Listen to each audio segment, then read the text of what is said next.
Welcome to rhythm of learning. Indian ജോഗ്രഫിയുടെ ഭാഗമായിട്ട് നമ്മളിപ്പോൾ പഠിച്ചുകൊണ്ടിരിക്കുന്നത് ഇന്ത്യയിലെ നദിയാണ് അല്ലെ.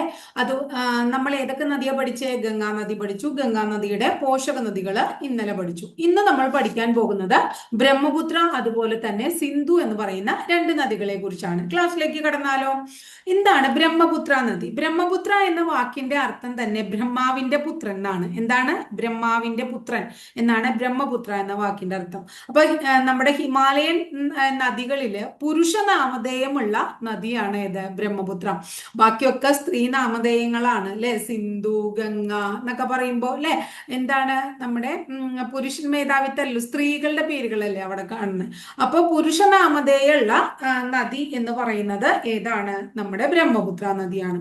അപ്പൊ അതൊക്കെ ഒന്ന് ജസ്റ്റ് ഒന്ന് മനസ്സിലാക്കിയാൽ മതി. ബ്രഹ്മാവിന്റെ പുത്രൻ എന്നൊക്കെ നമുക്ക് അത് കേൾക്കുമ്പോൾ തന്നെ മനസ്സിലാവും. ബ്രഹ്മപുത്ര എന്ന് പറയുമ്പോൾ തന്നെ പുരുഷന്റെ പേരാന്നൊക്കെ മനസ്സിലാവും അല്ലെ. അതൊക്കെ ഞാൻ അങ്ങനെ സിമ്പിൾ ആയിട്ടുള്ള ഒന്ന് രണ്ട് കാര്യങ്ങൾ തുടക്കം പറഞ്ഞുള്ളൂ.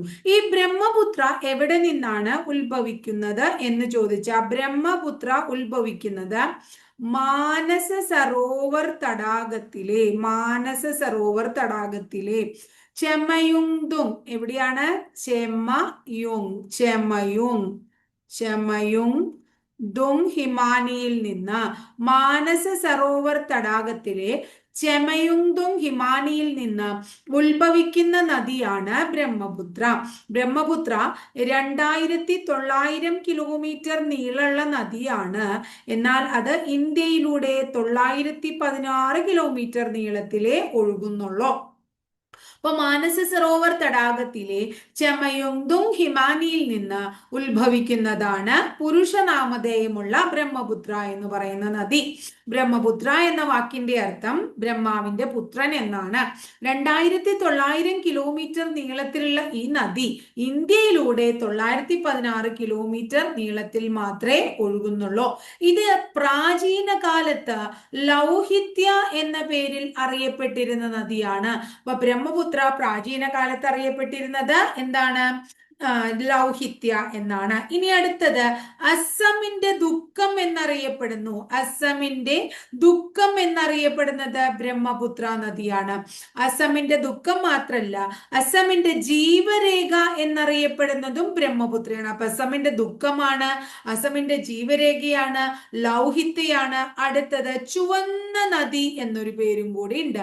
ചുവന്ന നദി എന്നറിയപ്പെടുന്നതും ബ്രഹ്മപുത്രയാണ്.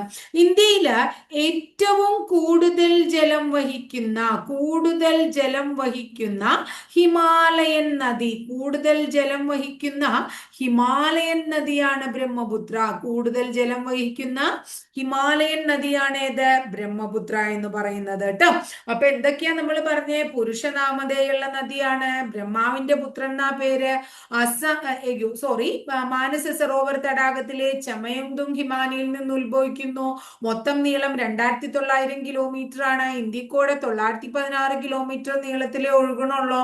ചുമന്ന നദി എന്നറിയപ്പെടുന്നു. അസമിന്റെ ദുഃഖമാണ്, അസമിന്റെ ജീവരേഖയാണ്, ലൗഹിത്യ എന്ന് പണ്ട് കാലത്ത് അറിയപ്പെട്ടിരുന്നു. കൂടുതൽ ജലം വഹിക്കുന്ന ഹിമാലയൻ നദിയാണ് ഏത്? നമ്മുടെ ബ്രഹ്മപുത്ര. ഇനി ബ്രഹ്മപുത്ര നദി ഇന്ത്യയിലേക്ക് പ്രവേശിക്കുന്നത് എവിടെ വെച്ചാണെന്നറിയോ നിങ്ങൾക്ക്? അരുണാചൽ പ്രദേശിലെ സാദിയ എന്ന് പറയുന്ന സ്ഥലത്ത്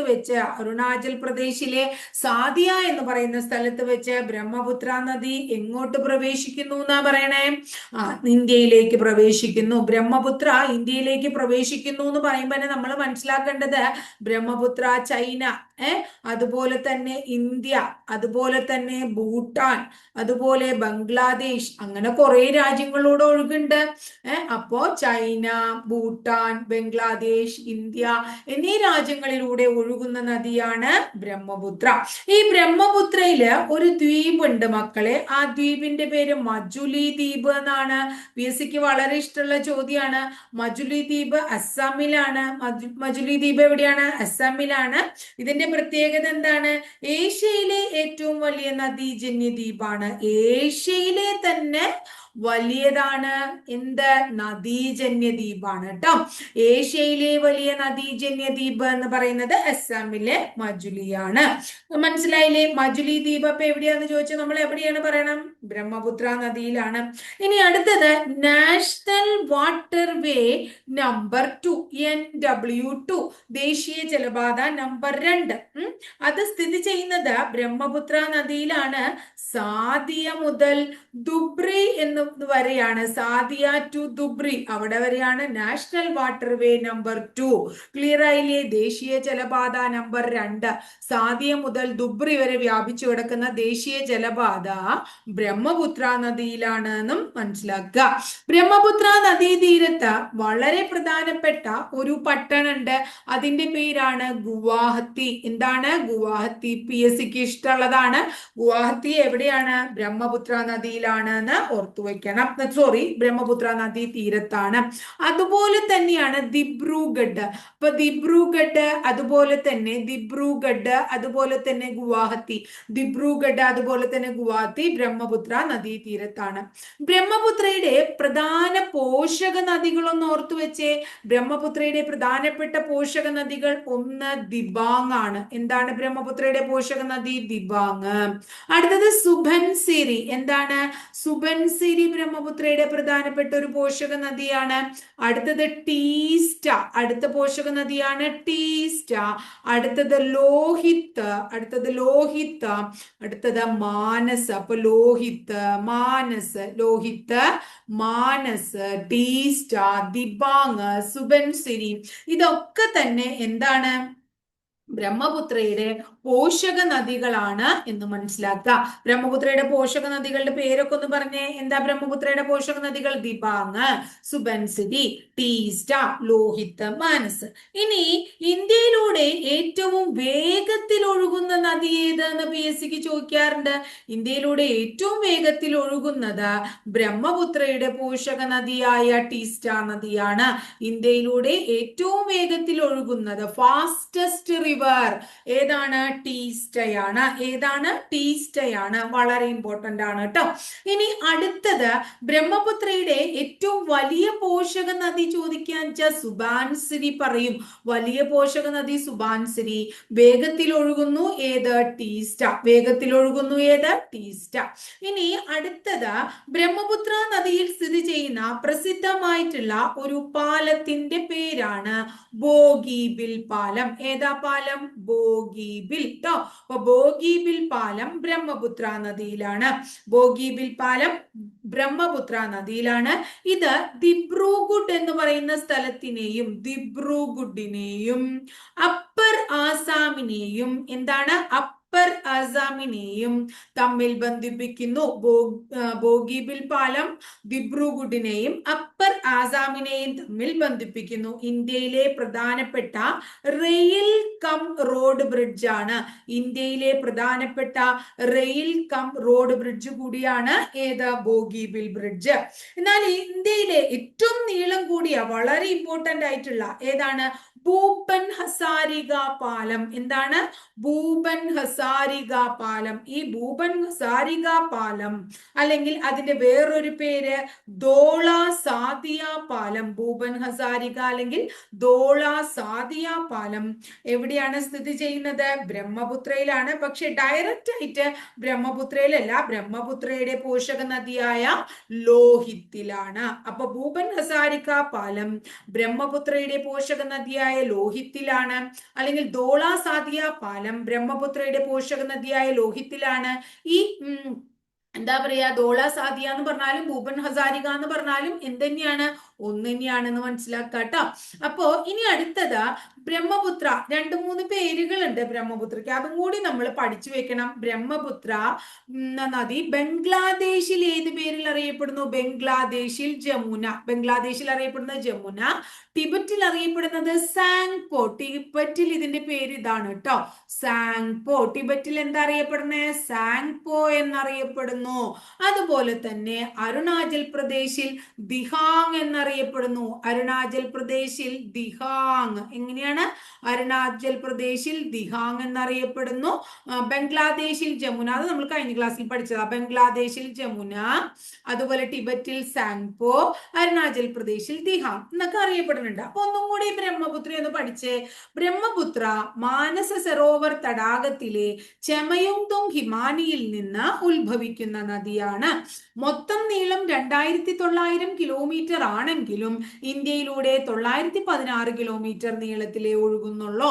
അസാമിന്റെ ദുഃഖം, അസമിന്റെ ജീവരേഖ, ലൗഹിത്യ, ചുവന്ന നദി എന്നൊക്കെ അറിയപ്പെടുന്നുണ്ട്. കൂടുതൽ ജലം വഹിക്കുന്ന ഹിമാലയൻ നദിയാണ്. ഇനി അടുത്തത് അരുണാചൽ പ്രദേശില് അല്ലെ ബ്രഹ്മപുത്ര നദി അരുണാചൽ പ്രദേശിലെ സാദിയ എന്ന് പറയുന്ന സ്ഥലത്ത് വെച്ച് ഇന്ത്യയിലേക്ക് പ്രവേശിക്കുന്നു. ചൈന, ഇന്ത്യ, ഭൂട്ടാൻ, ബംഗ്ലാദേശ് എന്നീ രാജ്യങ്ങളിലൂടെ ഒഴുകുന്നു.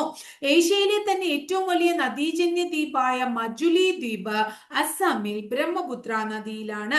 ദേശീയ ജലപാത നമ്പർ 2 സാദിയ മുതൽ ദുബ്രി വരെ കിടക്കുന്ന നമ്പർ 2 ദേശീയ ജലപാത ബ്രഹ്മപുത്ര നദിയിലാണ്. ഗുവാഹത്തി, ദിബ്രുഗഡ് എന്നീ പറയുന്ന പട്ടണങ്ങൾ ബ്രഹ്മപുത്ര നദീ തീരത്താണ്. ദിബാങ്, അതുപോലെ സുബൻസിരി, ടീസ്റ്റ, ലോഹിത്, മാനസ് എന്നിങ്ങനെ പ്രധാനപ്പെട്ട 5 പോഷക നദികൾ ആർക്കുണ്ട്? ബ്രഹ്മപുത്ര നദികൾക്കുണ്ട്. അതിൽ ഏറ്റവും വലിയ പോഷക നദി സുബൻസിരി ആണെങ്കിൽ ഇന്ത്യയിൽ ഏറ്റവും വേഗത്തിൽ ഒഴുകുന്ന നദി എന്ന് പറയുന്നത് ബ്രഹ്മപുത്രയുടെ പോഷക നദിയായ ടീസ്റ്റയാണ്. ബ്രഹ്മപുത്രയിലാണ് പ്രസിദ്ധമായിട്ടുള്ള ബോഗിബിൽ പാലം.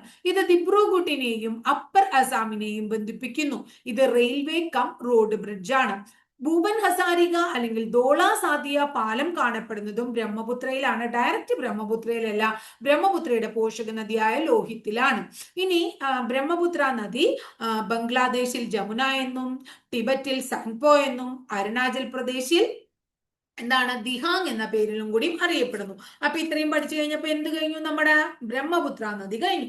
ഇനി നമ്മൾ എന്തിനെ കുറിച്ചാ, ഏത് നദിയെ കുറിച്ചാ പഠിക്കാൻ പോണേ? സിന്ധു നദിയെ കുറിച്ചാ പഠിക്കാൻ പോണേ. അപ്പൊ സിന്ധു നദിയുടെ പ്രത്യേകതകൾ പറഞ്ഞേ. സിന്ധു നദി ഇതുപോലെ തന്നെ ടിബറ്റിലെ മാനസ സരോവർ തടാകത്തിൽ നിന്ന് തന്നെ ഉത്ഭവിക്കുന്നു. അപ്പൊ ടിബറ്റിലെ മാനസ സരോവർ തടാകത്തിൽ നിന്ന് ഉത്ഭവിക്കുന്ന സിന്ധു നദിക്ക് 2880 കിലോമീറ്റർ നീളമാണ് ഉള്ളത്. മുമ്പൊക്കെ നമ്മൾ പറയാറ് 709 കിലോമീറ്റർ, 709 കിലോമീറ്റർ ആണ് സിന്ധു നദിയുടെ നീളം എന്നാണ്. പക്ഷെ കേന്ദ്ര ജലവിഭവ മന്ത്രാലയത്തിന്റെ പുതിയ കണക്ക് പ്രകാരം അവര് 1114 കിലോമീറ്റർ നീളം ഇപ്പോൾ സിന്ധു നദിക്ക് പറയുന്നുണ്ട്. അപ്പൊ 709ഉം 1114 കൂടി വന്നാൽ ഞാൻ പറയും 1114 എഴുതാൻ പറയണം. കാരണം സെൻട്രൽ ഗവൺമെന്റ് കണക്കനുസരിച്ച് ഇപ്പൊ പുതിയ നീളം എത്രയാണ്? 1114 ആണ് കേട്ടോ. ഇനി സിന്ധുവിന്റെ പേരുകൾ പറയാണ്, സിന്ധുവിന്റെ പ്രത്യേകതകൾ. എന്താ സിന്ധുവിന്റെ പ്രത്യേകത? പാകിസ്ഥാന്റെ എന്താണ്? ജീവരേഖയാണ് സിന്ധു. പാകിസ്ഥാന്റെ ജീവരേഖയാണ് എന്ത്? സിന്ധു ഇല്ലേ? പാകിസ്ഥാന്റെ ജീവരേഖയാണ്. അതുപോലെ പാകിസ്ഥാന്റെ ദേശീയ നദിയാണ് സിന്ധു. പാകിസ്ഥാന്റെ ജീവരേഖയാണ്, പാകിസ്ഥാന്റെ ദേശീയ നദിയാണ് സിന്ധു. ഹിമാലയൻ നദികളിൽ, എന്ത് നദികളിൽ? ഹിമാലയൻ നദികളിൽ നീളം കൂടുതൽ ഏതിനാണ്? സിന്ധുവിനാണ്. ജലം വഹിക്കുന്നത് എന്നാണ് നമ്മൾ എന്തിനെ പറഞ്ഞത്? അല്ലെ? ബ്രഹ്മപുത്ര. ഇനി അപ്പൊ ഇവിടെ നമ്മൾ ഹിമാലയൻ നദികളിൽ എന്താ പറഞ്ഞത്? ഹിമാലയൻ നദികളില് ഏറ്റവും നീളം കൂടിയ നദിയാണ്. ഹിമാലയൻ നദികളില് ഏറ്റവും നീളം കൂടിയ നദിയാണ് ഏതാന്ന് പറയുന്നത്? നമ്മുടെ ഏറ്റവും കൂടുതൽ ജലം വഹിക്കുന്ന ഹിമാലയൻ നദി ബ്രഹ്മപുത്രയും നീളം കൂടിയ ഹിമാലയൻ നദി ഏതാണ്? സിന്ധുവാണ് പറയും ട്ടോ. ഇനി അടുത്തത് ഇന്ത്യൻ ഉപഭൂഖണ്ഡത്തിലെ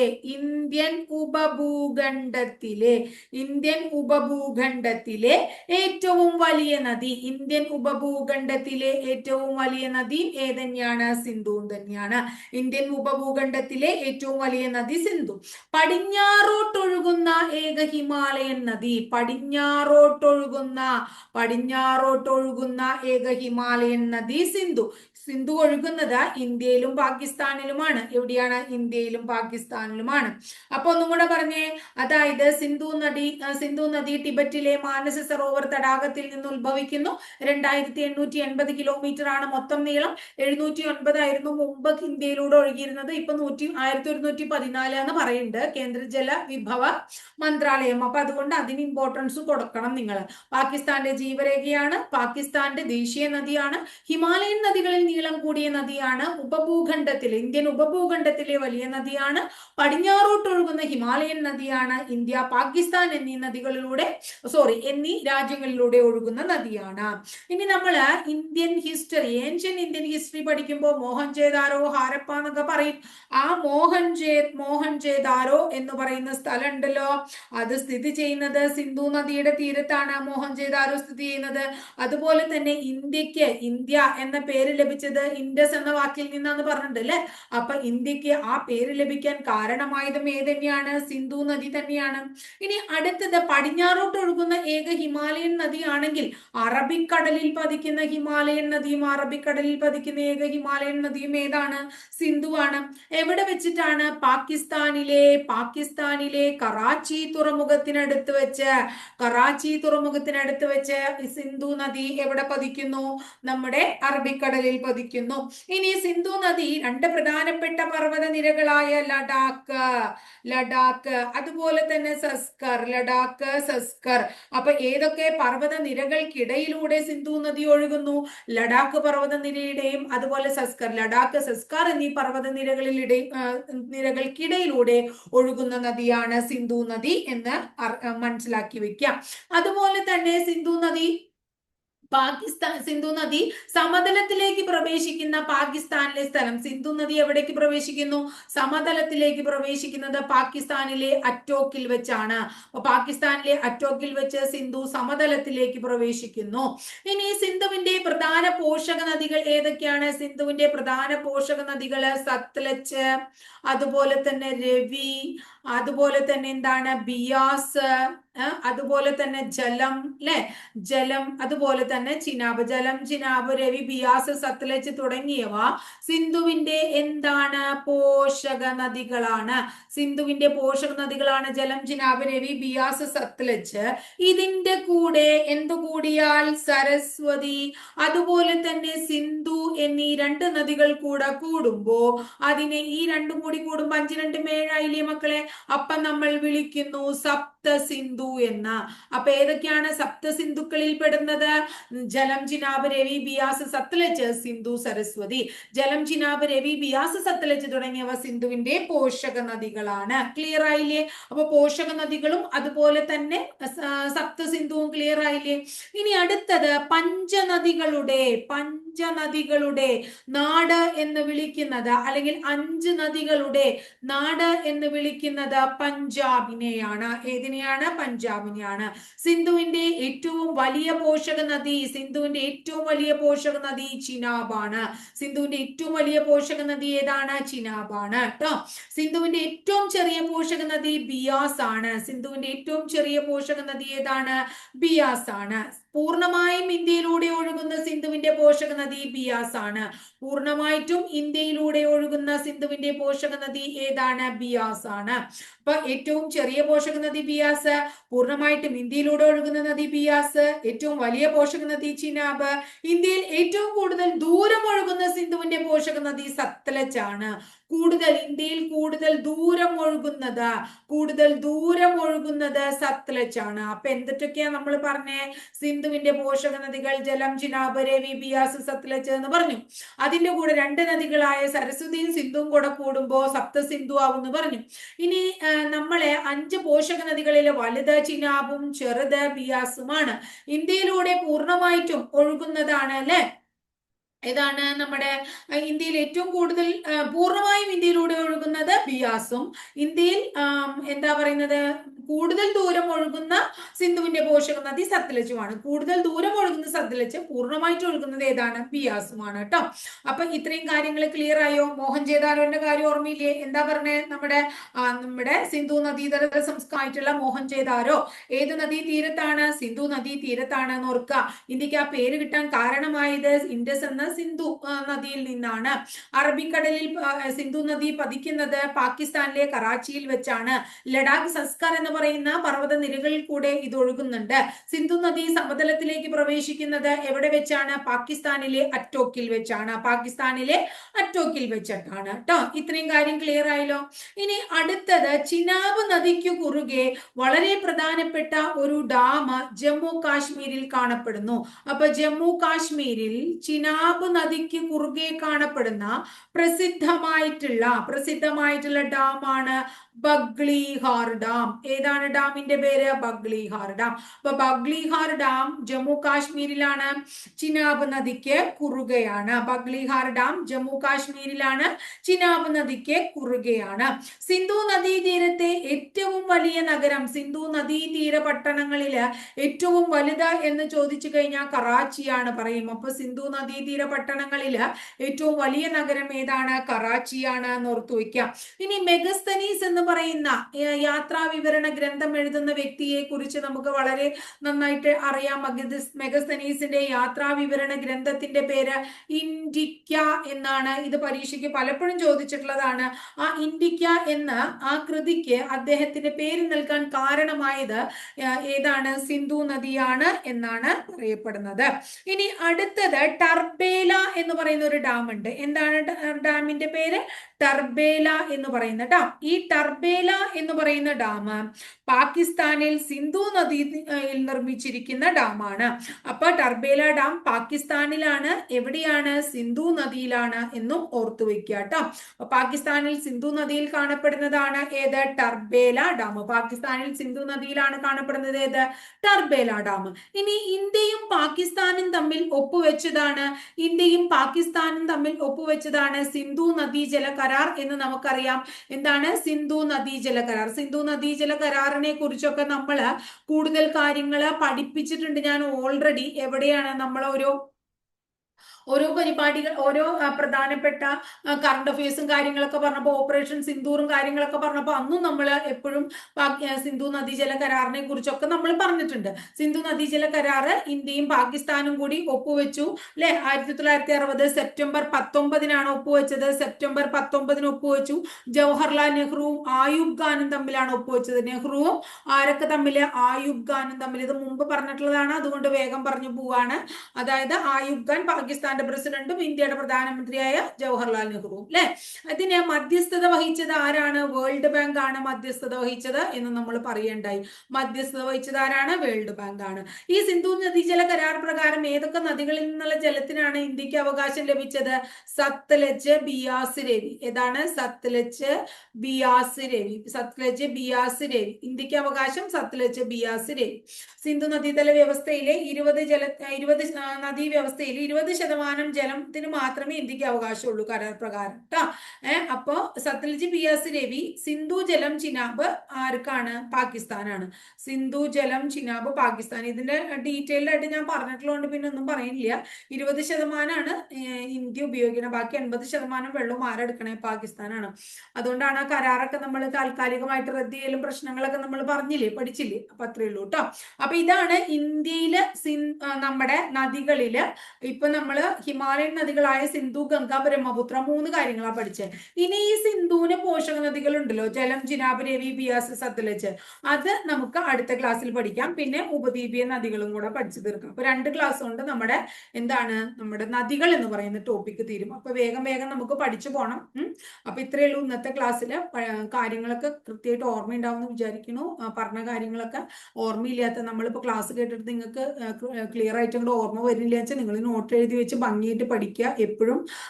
എപ്പോഴും നമ്മൾ പുസ്തകത്തിൽ എഴുതി വെക്കണേൽ കഥയുണ്ടെന്ന് ഞാൻ പറയില്ല. പക്ഷെ നമുക്ക് അറിയാത്ത കാര്യങ്ങൾ, സംശയമുള്ള കാര്യങ്ങൾ നമ്മൾ എപ്പോഴും നോട്ടിൽ എഴുതി വെക്കുക തന്നെ വേണം. എഴുതി വെച്ച് തന്നെ പഠിക്കണം.